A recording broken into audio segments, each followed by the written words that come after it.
ناظرین، سلطنت عثمانیہ کی تاریخ سے متعلق ویڈیو کا سلسلہ جاری ہے۔ آج کی ویڈیو میں ہم سلطنت عثمانیہ کے 14ویں سلطان کے بارے میں بات کریں گے۔ سلطان محمد ثالث کے بیٹے احمد اول 18 اپریل 1590 عیسوی کو منیسیا میں پیدا ہوئے۔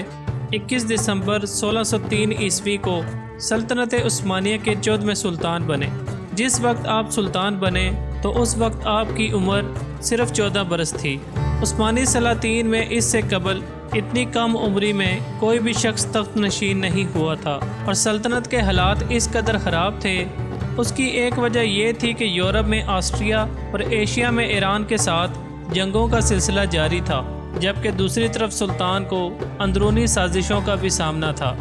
سلطان احمد نے اس کام کو پائے تکمیل تک پہنچایا جو اس کے والد نے شروع کیا تھا، یعنی جنگی تیاریوں پر خصوصی توجہ دی۔ آسٹریا اور یورپی ملکوں کے ساتھ جنگ۔ سلطان احمد نے لالا محمد پاشا کو صدر اعظم حسن پاشا کا نائب مقرر کیا، جو آسٹریا میں جہاد کرنے والی فوج کے سپہ سالار تھے۔ لالا محمد پاشا ایک بہترین سپہ سالار اور جنگجو تھے، کیونکہ انہوں نے عثمانی لشکروں کو بہت طاقت بخشی تھی، اور انہوں نے اسطراؤن کا ایک بہت بڑا قلعہ بھی فتح کر لیا۔ اس کے علاوہ انہوں نے افلاک، بغدانی اور اردل کے خلاف بھی جنگیں کی، مگر کچھ شرائط کے بعد ان سب سے صلح کر لی گئی۔ جب لالا پاشا کا انتقال ہوا تو قبوجی مراد پاشا صدر اعظم مقرر ہوئے، جو پہلے لشکر کے ایک بڑے حصے کے کمانڈر تھے۔ عثمانی لشکر آسٹریا کو شکست دینے میں کامیاب ہوئے، اور انہوں نے ینوک، بلگراد، استرگان اور وہ شہر جو ان کے ہاتھ سے نکل گئے تھے ان کو واپس لے لیا۔ اس کے علاوہ عثمانیہ کو ہنگری کے مقابلے میں بھی فتح حاصل ہوئی، اور یہاں بھی آسٹریا کو عبرتناک شکست کا سامنا کرنا پڑا۔ اس کے کچھ عرصے کے بعد آسٹریا والوں نے عثمانیوں کے ساتھ صلح کر لی اور 2000 سونے کے ڈوکیا بطور جزیہ دینے کی حامی بھی بھر لی، اور اس طرح ہنگری کا ایک بہت بڑا علاقہ سلطنت عثمانیہ کے حصے میں شامل ہو گیا۔ سلطان احمد اول کی صفیوں کے خلاف جنگ۔ 17ویں صدی کے نصف اول میں ایران سلطنت عثمانیہ کا سب سے بڑا دشمن تھا، مگر اس بات کی توقع نہیں تھی کہ اس کی فوجیں مغرب میں اتنی تیزی سے بڑھیں گی کہ سلطنت عثمانیہ کے مقبوضات کو خطرہ لاحق ہو جائے گا۔ مگر صلح نامہ ستوہ طروق معاہدے کے بعد سلطان احمد اول نے 11 سال تک سلطنت عثمانیہ پر حکومت کی۔ اس دوران مراد پاشا ایشیائے کوچک کی بہت سی بغاوتوں کو کچلنے میں کامیاب ہو گئے، لیکن ایران کے ساتھ جنگوں کا یہ سلسلہ جاری رہا، اور اس میں زیادہ تر نقصان سلطنت عثمانیہ کو ہی اٹھانا پڑا۔ مراد کی تجدید۔ دولت عثمانیہ نے فرانس کو نئی مراد دینے کا فیصلہ کیا، اسی طرح انگلستان کو بھی نئی مراد دی گئی۔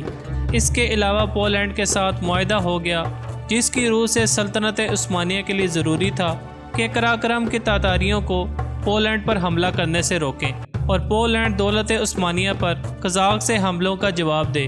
ہالینڈ نے بھی عثمانیوں سے تجارتی مراد حاصل کی، لیکن انہوں نے ان مراد کا غلط فائدہ اٹھایا اور اسلامی علاقوں میں تمباکو نوشی کے رجحان کو عام کرنے کی کوشش کی۔